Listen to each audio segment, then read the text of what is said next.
Hi, I'm Marmalade, and welcome to episode 8 of What I've Learned on the PCT.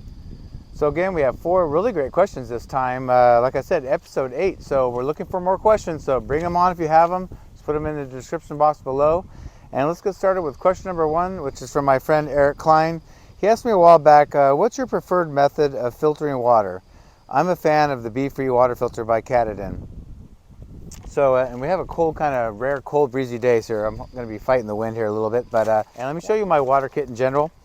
So I have this DCF bag. It's from Z-Packs, weighs like 1/10 of an ounce. But I have it blue, just so I have 3 different bags in my pack. The blue one is for water. It made sense. So let's look for the filter first. So I have, oh, hello. So I have a couple things in my pack. I always carry, this is the filter. It's very small and light. There you go, right there. Easy to back flush. You can buy it by itself or with a 1 liter bag. I bought the 1 liter bag. It gives me a backup. Sometimes I just want to get some water, even though I'm carrying water, and just get some kind of camel up and get hydrated. So this bag's easy for that. So you have that. I have a backup bag. So in my pack, I carry 2 1.5 liter bottles and a 700 milliliter on my chest. That gives me almost 4 liters capability. But sometimes I might need to carry more in the desert. Lately, not so much. But I have this 2 liter Seeker bag by, I think it's Hydro Pack. So yeah, I really like this. They make it in gray and green. I also have a 3 liter, which I used on my Thuac attempt, but it's because we had really long water carries, which I don't anymore. I've gotten through all the long water carry sections of the PCT. So I got this 2 liter. It's enough to save time. Like this is great for just drinking and getting some water in you real quick. But this is if I get a water source, I need to get 2 or 3 or 4 liters to get to the next long section, let's say. This is so you don't have to fill this up like 3 or 4 times to fill your bottle. So this makes it faster, and it is a water carrying bag if you need it. But really love this. It's durable and tough. Also, by having 2, if one of these blows out, which I've had this blow out before, I have a secondary bag to be able to use as my dirty water bags to filter. So that's what I use that for. Let's look at my whole kit here. I always carry a freezer quartz Ziploc bag. This is for on very cold nights when I think it's going to get to freezing or below. I throw, this has been used during the day, theoretically. It's wet. I don't want it to freeze. It'll ruin it. So I put it in there, zip it, and I put it in the footbed of my quilt, and it stays warm so it's not frozen overnight. So always carry a freezer quartz bag. It's good for all kinds of things. Put that there so it doesn't blow away. And then lastly, well, actually a couple things. This is actually one of the most important things I carry, and it's very overlooked in almost everybody's water kit, is I got a small personal size water bottle and cut the bottom down. It's actually been in my pack so much it's flat now, but it's still not creased or anything or cracked. And this has literally saved me, because if you have a water bottle, let's find a water bottle here. You have a water bottle and you have a little rivulet and you're dying for water, you can't get this in there a lot of times. So this has saved me. I'm telling you, on the long trail in Vermont, I used it 3 or 4 times where we could not get our water bottles in the little rivulets. This is bendable, goes in there, weighs nothing. It saved me on the PCT 3 or 4 times. So carry one of these at all times. You can, when this was more open, I had actually just put my filter in there like this, so it saves space in my bag, but you could do that. So that's really important. Okay, and lastly, I always carry 1 or 2 caps for my water bottles in case I lose one. I've lost them before. You set them down and you're getting water and you can't find them for some reason, or they roll away. I've also loaned them or given them to other hikers. So yeah, so so I hope that helps, Eric. I know you use the filter too. I know you believe in it, but hopefully that helps some other people. All right, question number 2 is from somebody who's given me a lot of great questions, Shanks Mayer.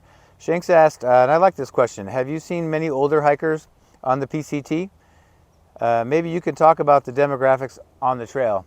So one of the sites that the main site I use is, and I want to give them props, is halfwayanywhere.com.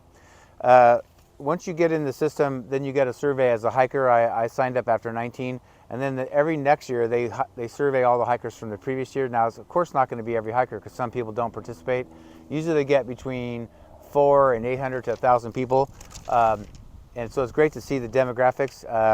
So I'm going to read some of these because there's a lot of, I'm going to do ages and the male and female, but this is from the class of 2021 stats. as of my year in 2019, it was 60% men and 40% women. The women, as I've been saying, are catching up. Now it's 56.8 are men and 43.2 are females. So females are definitely catching up, which I love to see. So that, I know you didn't ask about that, but that's the demographics on that way. And on the survey, I'm going to go down the age range here. Excuse me. 0.7% are under 20 years old. 12.98% are 20 to 24. 25.79% are 25 to 29. So that's the biggest percentage. 25.79%, so almost 26% are between 20 and 25. 20.7% are 30 to 34. 7.54% are 35 to 39. 9.12% are 40 to 49. 12.11% are 50 to 59, which is my age group when I started. And 10.35% are 60 to 69 years old. And the last one is 0.7% are over 70. It doesn't say how old, but over 70. The average age overall is 37. And what I did is look, because most of us are older, we're looking at, do we see older hikers? I added them all together. If you're 40 or over, in 2021, 32.28% were over 40. In my year, it was like close to 40% were over. So it's, I don't know if it's getting younger or what it is, but I don't know. I have a couple opinions of why this is. We always joke that the average age is between 35 and 37 on trail, but you almost see none of them. That's the smallest category that there is. So this just happens to be the average. Of course, young, have the energy and the ability. I think a lot of young people who see on trail take a semester off from school, college, or graduate, and it's kind of their graduation present to themselves before they have to get on with life and be responsible. And so a lot of young people do that because they have the time. And then a lot of course, the older people are because they're retired or have done well enough to afford to do it and are older and can take the time off. I think the middle age is, it's just my opinion, but I think, you know, you're dealing with life. Maybe you have a career, you have a family, maybe things that have priority over hiking a trail. So that's why I think the biggest group by far are younger, and then next is older and not very much in the middle. But yeah, there's plenty of older people on trail. You'd be surprised. And I think it's a hobby that you can do. It's easier to do when you're older because it's not an action or active sport. Like when I was young, I played every physical sport there was, but now I'm doing more low impact sports. So anyway, I hope that answers your question. And I love seeing older hikers on the trail, and I've learned a lot from hiking with older hikers. All right, question number 3 is from Van Fossen family. It seems like a lot of people on the PCT use plastic water bottles. Doesn't anyone use camelbacks or bladders stationed in their packs with the hydration hose? So great question. You know, I started in the first day of 2016, January 1, 2016, backpacking, just practicing in local stuff. And my first 2 real 3 or 4 day backpacking trip, they were both in the Sierras, and I literally knew nothing. All my gear weighed 1,000 pounds, but I got out there and I used the hydration bladder with the hose that you come out. And I'll tell you my experience and why I don't use it and why I think most people don't use it is, I think it's better maybe for a day hike, you know, because you're not carrying as much weight. I had a 3-liter one, which is a larger bag, which means, you know, there's 2.2 pounds for every liter, so that's 6.6 pounds in that alone. And you're talking about the weight of the actual bladder and the hose and all that. Not that it's super heavy, but it's something. But the problem I had, and remember, I was a beginner and I knew nothing, but the thing I realized right away on my first 2 backpacking trips was it was a pain in the rear end when there's a sleeve inside your pack. When you open up your large backpack, and my pack was huge at the time, but there's a sleeve and you put the 3-liter bladder in there, and then you have to feed the hose to a hole, and then out right here into where you can suck on it. And the thing I found out right away was when your pack's full of stuff, even when you have drunk all the water and you need to refill it, getting it out of a full pack is very hard to do in that sleeve because your pack's just smashed against it. And then when you fill it up and it's fat and it's long and it's full of water, trying to get it back in there, it's a pain in the you know what. And I end up having to, especially when I had to put a full one of those water bladders back in my pack to do the next stretch, I had to empty almost all my backpack to get the bladder in there. And I kept thinking, this is how we do it? Like, this is how backpackers do it? It made no sense at all.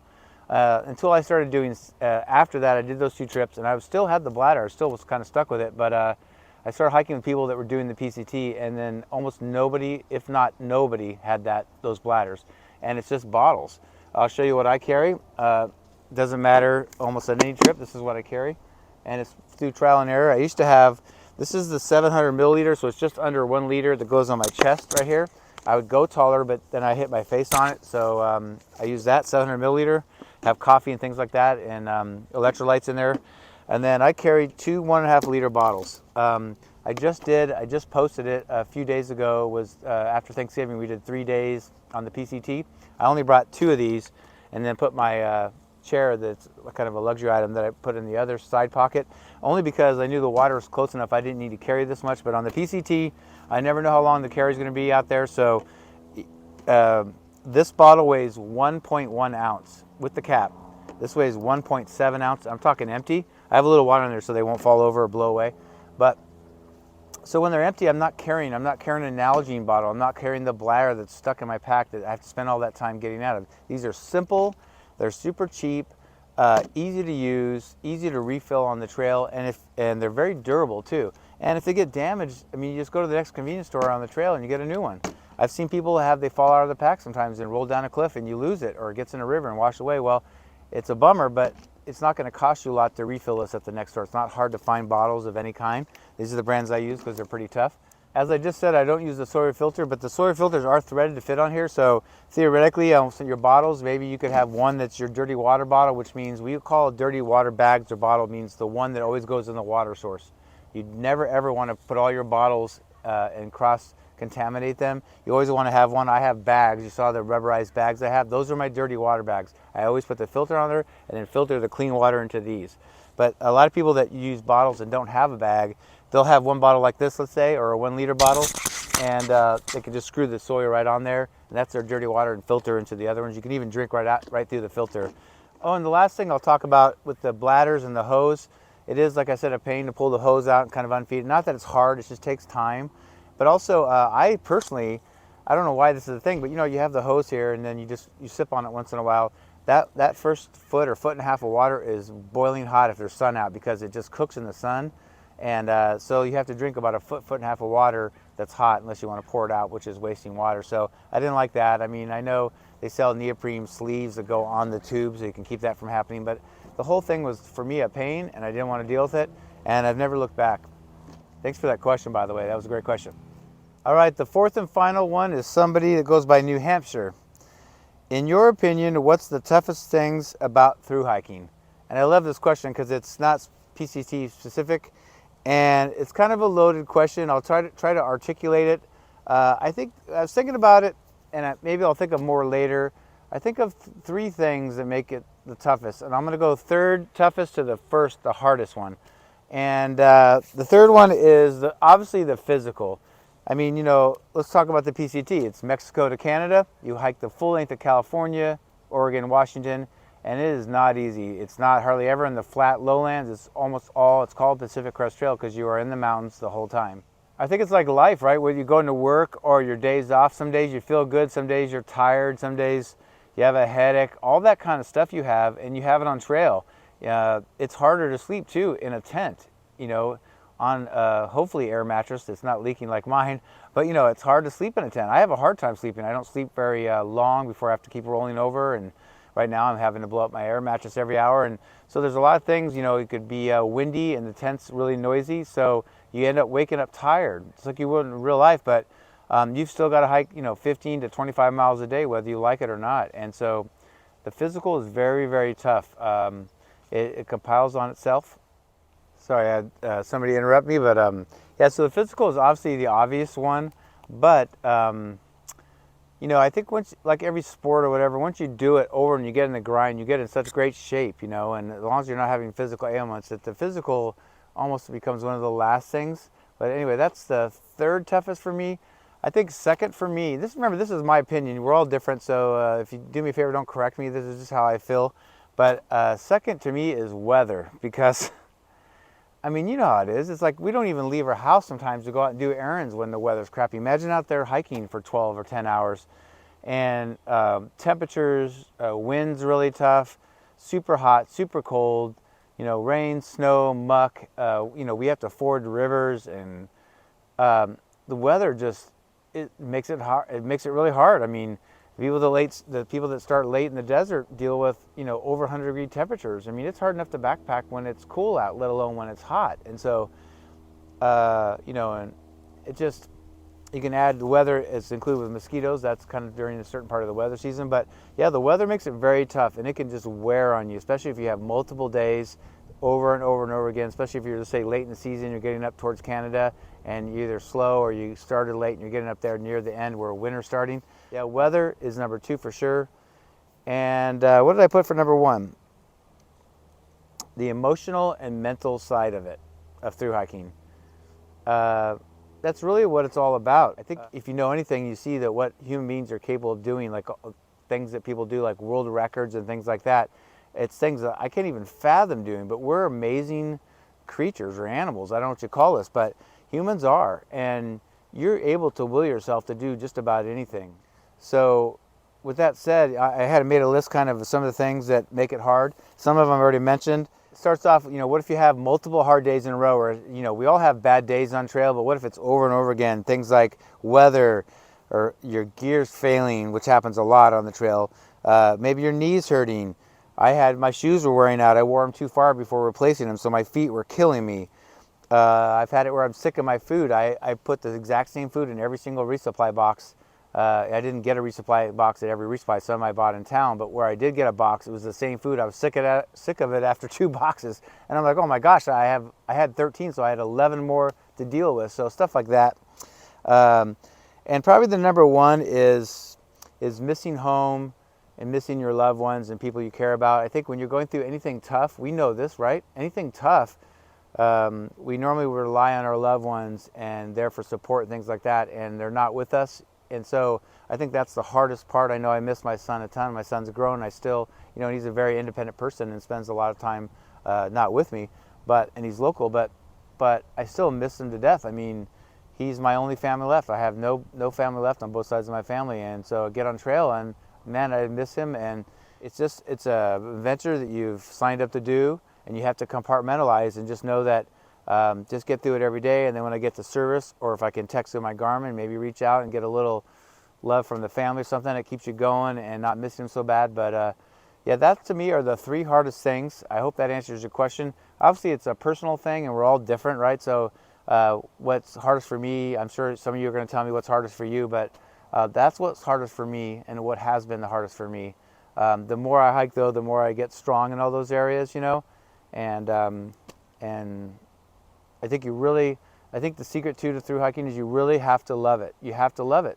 And if you don't, and you just kind of romanticize, a lot of people romanticize about doing the trail, and they're out like in 3 days because it's not what they thought. They didn't practice, and it's mostly up here. They chose to quit because it wasn't what they thought, and they weren't enjoying it.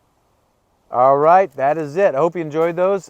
Looking for more questions, please, guys. I think I have enough for one more. We got some new questions last time, so I have enough for another video, but I'm looking for a bunch.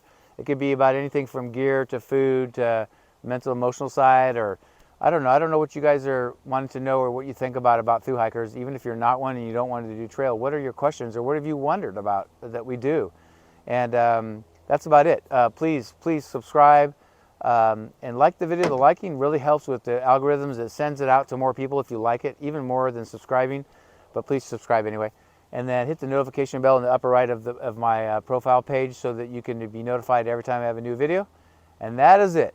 Enough for episode 8. We'll see you at number 9, and have a good day. Bye.